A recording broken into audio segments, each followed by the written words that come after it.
ॐ नमो भगवते वासुदेवाय। दशमस्कन्धः अथैकचत्वारिंशोऽध्यायः। श्रीशुक उवाच स्तुवतस्तस्य भगवान् दर्शयित्वा जले वपुः भूयः समाहरत्कृष्णो नटो नाट्यमिवात्मनः सोऽपि चान्तर्हितं वीक्ष्य जलादुन्मज्य सत्वरः कृत्वा चावश्यकं सर्वं विस्मितो रथमागमत्। तमपृच्छद्ऋषिकेशः किं ते दृष्टमिवाद्भुतं भूमौ वियतितो ये वा तथा त्वां लक्षयामहे। अक्रूर उवाच अद्भुतानीह यावन्ति भूमौ वियति वा जले त्वयि विश्वात्मकेतानि किं मे दृष्टं विपश्यतः। यत्राद्भुतानि सर्वाणि भूमौ वियति वा जले तं त्वानुपश्यतो ब्रह्मन् किं मे दृष्टमिहाद्भुतम्। इत्युक्त्वा चोदयामास स्यन्दनं गान्धिनीसुतः मथुरामनयद् रामं कृष्णं चैव दिनात्यये। मार्गे ग्रामजना राजंस्तत्र तत्रोपसङ्गताः वसुदेवसुतौ वीक्ष्य प्रीता दृष्टिं न चाददुः। तावद्व्रजौकसस्तत्र नन्दगोपादयोऽग्रतः पुरोपवनमासाद्य प्रतीक्षन्तोऽवतस्थिरे। तान् समेत्याह भगवान् क्रूरं जगदीश्वरः गृहीत्वा पाणिना पाणिं प्रसृतं प्रहसन्निव। भगवान् प्रविशतामग्रे सह यानः पुरीं गृहं वयं तुह्यावमुच्याथ ततो द्रक्ष्यामहे पुरीम्। अक्रूर उवाच नाहं भवद्भ्यां रहितः प्रवेक्षे मथुरां प्रभो त्यक्तुं नार्हसि मां नाथ भक्तं ते भक्तवत्सल। आगच्छयाम गेहान्नः सनाथान् कुर्वधोक्षज सहाग्रजः स गोपालैः सुहृद्भिश्च सुहृत्तम। पुनीः पादरजसा गृहान्नो गृहमेधिनां यच्छौचेनानुतृप्यन्ति पितरः साग्नयः सुराः। अवनिज्याङ्घ्रियुगल मासे श्लोक्यो बलिर्महान् ऐश्वर्यमतुलं लेभे गतिं चैकान्तिनां तु या। आपस्तेङ्घ्र्यवने जन्यस्त्रीन् लोकान् छुचयो पुनन् शिरसा धत्तयाः शरवः स्वर्याताः सगरात्मजाः। देवदेव जगन्नाथ पुण्यश्रवणकीर्तन यदुत्तमोत्तमश्लोक नारायण नमोऽस्तु ते। श्रीभगवानुवाच आयास्ये भवतो गेह महमार्यसमन्वितः यदुचक्रद्रुहं हत्वा वितरिष्ये सुहृत्प्रियम्। श्रीशुक उवाच एवमुक्तो भगवता सोऽक्रूरो विमना इव पुरीं प्रविष्टः कंसाय कर्मावेद्य गृहं ययौ।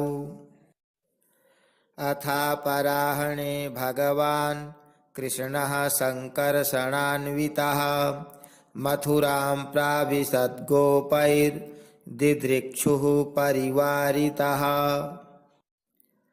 ददर्श तां स्फाटिकतुङ्गगोपुरात् द्वारां बृहद्धेमकपाटतोरणाम् ताम्रारकोष्ठां परिखादुरासदा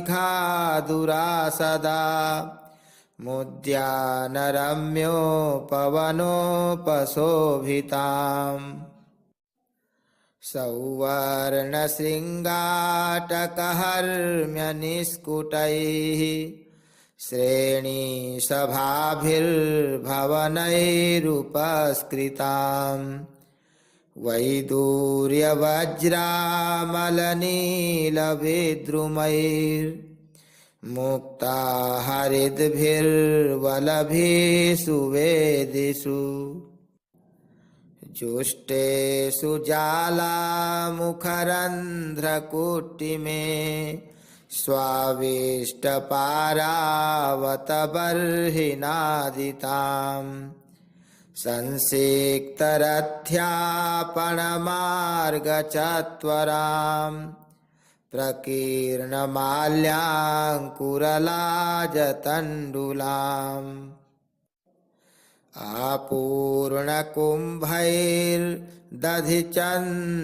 आपूर्णकुम्भैर्दधिचन्दनोक्षितैः प्रसूनदीपावलिभिः सपल्लवैः सवृन्दरम्भाक्रमुकैः सकेतुभिः स्वलङ्कृतद्वारगृहां सपट्टिकैः तां सम्प्रविष्टौ वसुदेवनन्दनौ वृतौ वयस्यैर्नरदेववर्त्मना द्रष्टुं समीयुस्त्वरिताः पुरस्त्रियो हर्म्यानि चैवारुरुहुर्नृपोत्सुकाः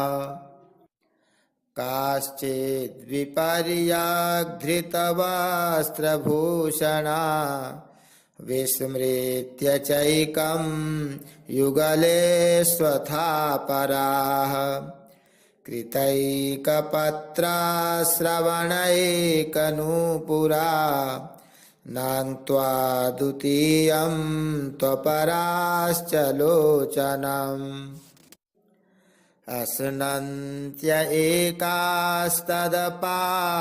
सोत्सवा अभ्याज्यमाना अकृतोपमज्जनाः स्वपन्त्य उत्थाय निशम्य निःश्वनम् प्रपाययन्त्योर्भमपोह्यमातरः मनांसितासामरविन्दलोचनः प्रगल्भलीलाहसितावलोकनैः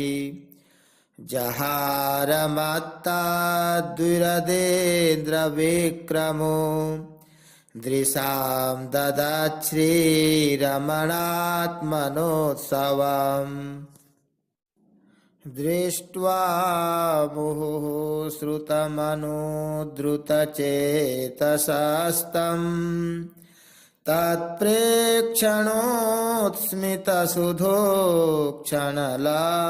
तत्प्रेक्षणोत्स्मितसुधोक्षणलब्धमानाः आनन्दमूर्तिमुपगुह्य दृशात्मलब्धम्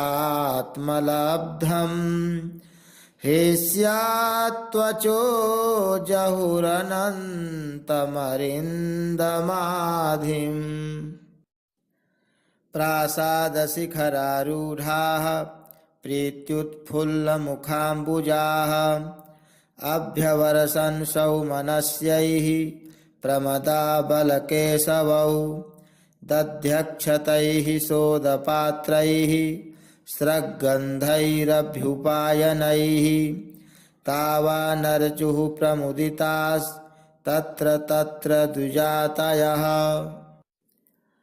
ऊचुः पौरा अहो गोप्यस्तपः किमचरन्महत् या हेतावनुपश्यन्ति नरलोकमहोत्सवौ रजकं कञ्चिदायान्तं रङ्गकारं गदाग्रजः दृष्ट्वा याचत वासांसि धौतान्यत्युत्तमानि च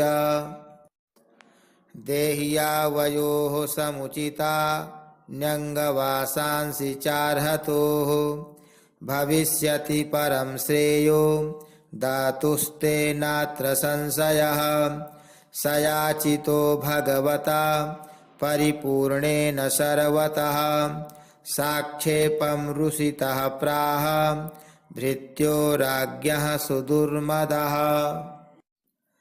ईदृशान्येव वासांसि नित्यं गिरिवनेचराः परिधत्त किमुद्वृत्ता राजद्रव्याण्यभीप्सथ यातासु बालिसामैवं प्रार्थ्यं यदि जिजीविषा बध्नन्ति घ्नन्ति लुम्पन्ति दृप्तं राजकुलानि वै एवं विकथमानस्य कुपितो देवकीसुतः रजकस्य कराग्रेण शिरः कायादपातयत् तस्यानुजीविनः सर्वे वासः कोशान् विसृज्य वै दुद्रुवुः सर्वतो मार्गं वासांसि जगृहेच्युतः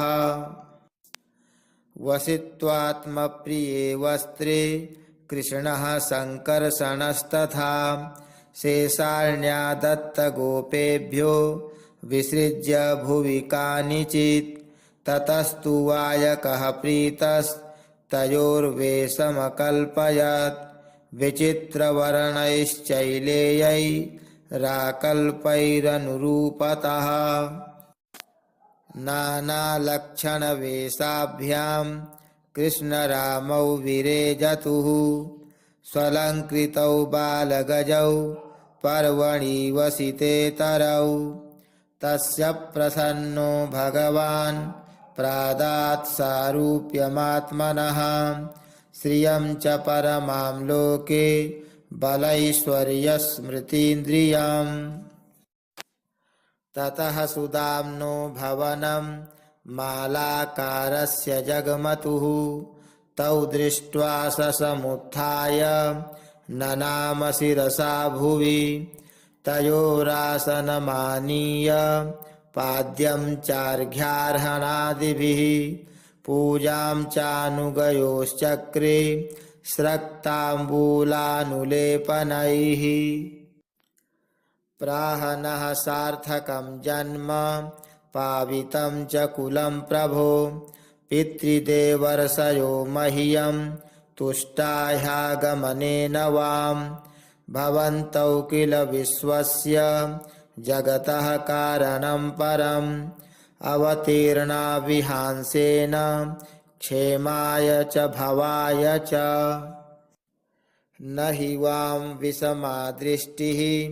सुहृदोर्जगदात्मनोः समयोः सर्वभूतेषु भजन्तं भजतोरपि तावाज्ञापयतं भृत्यं किमहं करवाणि वां पुंसोऽत्यनुग्रहो ह्येष भवद्भिर्यन्नियुज्यते इत्यभिप्रेत्य राजेन्द्र सुदामा प्रीतमानसः सस्तैः सुगन्धैः कुसुमैर्मालाभिरचिता ददौ ताभिः स्वलङ्कृतौ प्रीतौ कृष्णरामौ सहानुगौ प्रणताय प्रपन्नाय ददतुर्वरदौ वरान् सोऽपि वव्रे चलां भक्तिं तस्मिन्नेवाखिलात्मनि